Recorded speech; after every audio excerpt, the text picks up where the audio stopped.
Bonjour à tous, Patrick Tremblay pour l'équipe d'RPMweb.ca. Je me suis déplacé aujourd'hui dans les locaux de Stellantis du côté de Détroit afin de découvrir pour la toute première fois en exclusivité le Jeep Cherokee 2026 qui débarque pour une toute nouvelle génération dans les prochains mois sur notre marché. Et pour l'occasion, j'ai décidé de vous présenter 5 choses à savoir sur ce VUS.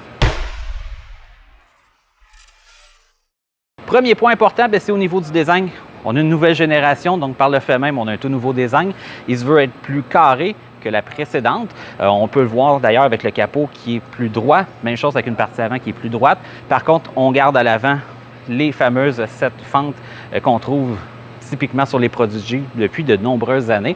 Et bien, il faut aussi savoir qu'il sera disponible en 8 couleurs différentes. On a autant du blanc, du gris, du noir, on parle même de vert, de rouge, ainsi que de bleu à titre d'exemple.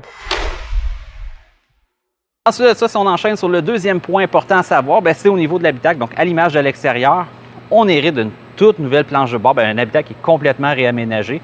Il se veut aussi un peu plus spacieux, donc on a allongé le véhicule, donc on a un peu plus d'espace pour les gens à l'arrière. Puis si on regarde sur la planche de bord à l'avant, désormais, on a un véhicule qui est plus moderne dans sa présentation. On parle d'un écran de 10,25 pouces pour l'instrumentation de série devant le conducteur et d'un écran de 12,3 pouces pour le système d'infodivertissement. Ensuite de ça, si on enchaîne au niveau d'un autre point important à savoir, qui est le troisième, on parle de la motorisation qui se trouve sous le capot. Donc, pour la toute première fois, Jeep nous amène une motorisation hybride. Donc, il ne s'agit pas d'une motorisation hybride rechargeable, mais vraiment une motorisation hybride qui va combiner 2 moteurs électriques. On a aussi un moteur 4 cylindres 1,6 litres turbo compressé qui développe 210 chevaux et 230 livres-pieds de couple combiné qu'on nous dit. Et ce qui est intéressant aussi à savoir, c'est au niveau de la capacité de remorquage. Donc, on sait que c'est un nerf de la guerre important dans cette catégorie-là. Les gens veulent avoir un véhicule qui est capable de remorquer toutes les choses qu'ils ont à la maison. On parle d'un VTT, un bateau, une roulotte. Du côté de Jeep, on nous dit que ce dernier va être en mesure de pouvoir remorquer jusqu'à 3500 livres. Donc, on arrive avec une donnée technique qui est très intéressante. Ensuite de ça, autre nouveauté qu'on nous apporte, comme je disais, on a plus d'espace à l'intérieur, à l'arrière pour les passagers, étant donné que le véhicule est plus long, mais ça bénéficie également pour l'espace cargo et c'est notre quatrième point important à savoir. Donc, du côté de Jeep, on nous dit qu'on est à 30 % supplémentaire par rapport à la génération précédente.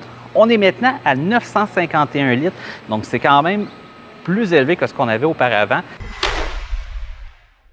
Et le dernier point, et non le moindre, qui est important à savoir et que vous vous demandez sûrement, combien va coûter cette nouvelle génération du Jeep Cherokee 2026? On parle de 39 995 $. Ça, c'est avant les frais de transport et préparation qui seront à valider avec le constructeur d'ici les prochains mois, les prochaines semaines. Mais ça nous donne quand même une très bonne idée à quel prix ce dernier va démarrer sur notre marché. Et on nous dit qu'il sera disponible en 4 versions. À titre d'exemple, celle qui est juste ici devant moi, on a la version Limited. Donc, pour plus de détails sur le Jeep Cherokee 2026, je n'ai pas conduit le véhicule, mais j'ai eu la chance de m'asseoir dedans, de le voir plus en profondeur, d'avoir quelques informations de plus. Donc, je vous invite à aller consulter le tout sur le site web d'RPMweb.ca.